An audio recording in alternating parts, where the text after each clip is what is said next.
Hello guys, एक बार फिर से स्वागत है आपका हमारे यूट्यूब चैनल में।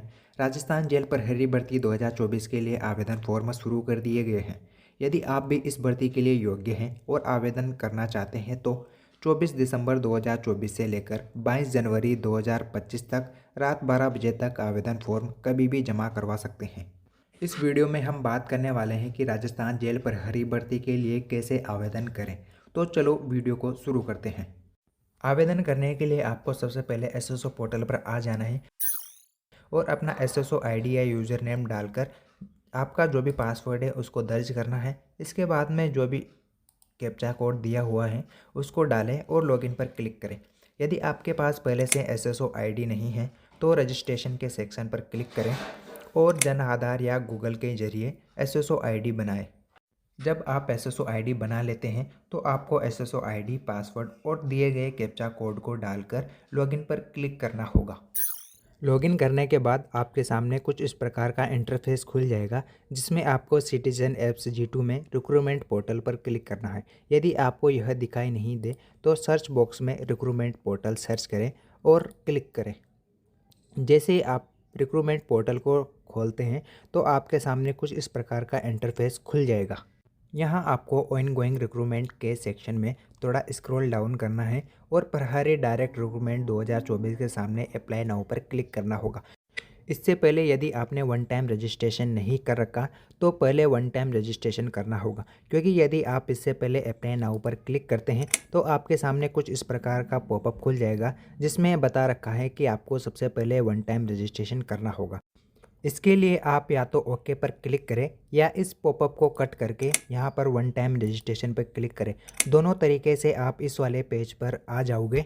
वन टाइम रजिस्ट्रेशन करने के लिए आपको सबसे पहले, यदि आप राजस्थान के निवासी हो तो यस पर क्लिक करना होगा। इसके बाद में आपको अपना आधार कार्ड डालना होगा। आधार कार्ड नंबर डालने के बाद आपके सामने OTP पूछे जाएंगे, तो जिस भी नंबर से आपका आधार कार्ड लिंक होगा उस पर OTP जाएंगे और उन OTP को आपको यहाँ पर सबमिट करना होगा।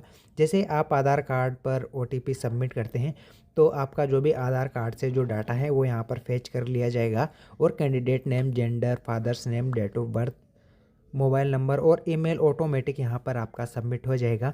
यदि आप इन्हें अपडेट करना चाहते हैं तो आप यहाँ पर मोबाइल नंबर और ईमेल को अपडेट कर सकते हैं। अब आपके सामने पे फीस का पॉपअप खुल जाएगा। यदि आप राजस्थान से हो तो यस पर क्लिक करें, अन्यथा नो पर क्लिक करें।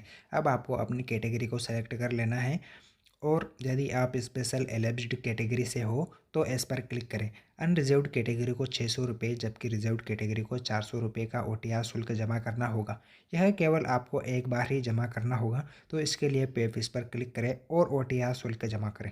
इस स्टेप को पूरा करने के बाद आपके सामने OTR KYC का ऑप्शन खुल जाएगा, जिसमें आपको अपना लाइव फ़ोटो कैप्चर करना होगा और इसके साथ ही हैंड राइटर, स्पेसमैन, इसका जो PDF फाइल है वो यहाँ पर अपलोड करना होगा। सबसे पहले आपको यहाँ पर फ़ोटो कैप्चर करने के लिए जो यहाँ पर एक बॉक्स है उसको चेक मार्क करना होगा। इसके बाद में टेक फ़ोटो पर क्लिक करें। जैसे आप टेक फ़ोटो पर क्लिक करते हैं तो आपके सामने 5 सेकंड का टाइमर चलेगा। इसके बाद में आपकी 2 से 3 बार पलक झपकाएं। यदि आपकी फ़ोटो बंद आंखों के साथ कैप्चर हुई है तो उसे पुनः कैप्चर करें। जब आपकी फ़ोटो कैप्चर हो जाती हैं तो आपको यहाँ पर हैंड राइटर स्पेसिमेन का जो PDF फाइल है वो अपलोड करना होगा। इसके लिए आपको सैंपल फाइल पर क्लिक करना होगा। इसके बाद में आपके डिवाइस में एक फ़ाइल डाउनलोड हो जाएगी।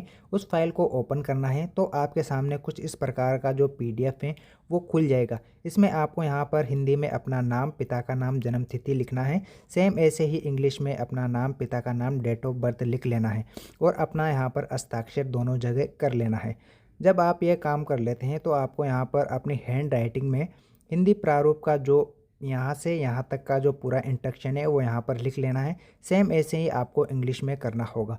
इसके बाद में आपको नीचे अपना SSO ID डालना होगा और OTR नंबर डालना होगा। इसके बाद में अपना जो परमानेंट एड्रेस है वो डाल देना है। जब आप इतना काम करते हो तो इसका आपको एक फॉर्मेट PDF फाइल बना लेना होगा और यहाँ पर चूज़ फाइल पर क्लिक करके इस फाइल को अपलोड कर देना है।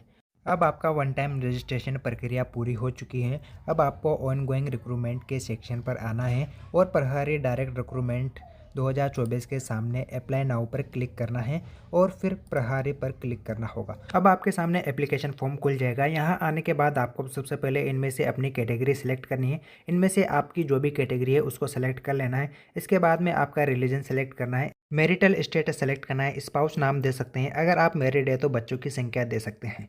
इसके बाद आपको अपना mobile number, WhatsApp number, email ID, Aadhaar ID, Jan Aadhaar ID, जो भी आपको जानकारी देना चाहते हैं वह दे सकते हैं, लेकिन जिसमें रेड स्टार है वह आपको देना ज़रूरी है। जब आप नीचे आते हैं तो आपको यहाँ पर देखने को मिलेगा कि यदि आप अनुसूचित क्षेत्र यानी कि टीएसपी एरिया से संबंधित है तो यस पर क्लिक करें, अन्यथा नो पर क्लिक करें। टीएसपी एरिया का मतलब यानी कि यदि आप बांसवाड़ा, चित्तौड़गढ़, डूंगरपुर, पाली, प्रतापगढ़, राजसमंद, सिरोही, उदयपुर जिले से हैं तो आप यस पर क्लिक करें, अन्यथा नो पर क्लिक करें। जो भी विद्यार्थी यदि राजस्थान स्टेट से बाहर के आवेदन कर रहे हैं तो उनको नो पर क्लिक करना होगा। अब आपको यहाँ अपना जो भी एड्रेस है वो यहाँ पर दे देना है। इसके बाद में आपका स्टेट, जिला, शहर, pin code number, phone number यहाँ पर डाल के नेक्स्ट पर क्लिक करना होगा। अब आपको यहाँ पर अपनी नेशनलिटी सेलेक्ट करनी है। इसके बाद में होम स्टेट और होम डिस्ट्रिक्ट को सेलेक्ट करना है। यदि आप अदर कंट्री से हो तो यहाँ पर यस पर क्लिक करना है और जिस भी कंट्री से हो यहाँ पर आपको सेलेक्ट कर लेना है। यदि आप एक्स सर्विस मैन हो तो यस पर क्लिक करें और किस टाइप का आपका सर्विस है, in service and NOC taken, या आप रिटायर्ड हो तो रिटायर्ड पर क्लिक करें और सभी जानकारी यहाँ पर दे दें। यदि आप आउटस्टैंडिंग स्पोर्ट पर्सन है तो यस पर क्लिक करें, अन्यथा नो पर क्लिक कर दें। इसके बाद में यदि आप एक्सटेंडिंग गवर्नमेंट डिपार्टमेंट या पब्लिक अंडरटेकिंग एम्प्लॉयमेंट हैं तो यस पर क्लिक करें, अन्यथा आप यहाँ पर नो पर क्लिक कर सकते हैं। अब इसके बाद में आता है यदि आपको एडिशनल एज रिलेक्शन चाहिए तो आप जिस भी रीज़न के लिए यहाँ पर एप्लीकेबल हो उसको यहाँ पर सेलेक्ट कर लेना है। यदि आप एलिजिबल नहीं है तो यहाँ पर नॉट एप्लीकेबल पर क्लिक करके नेक्स्ट पर क्लिक कर देना है।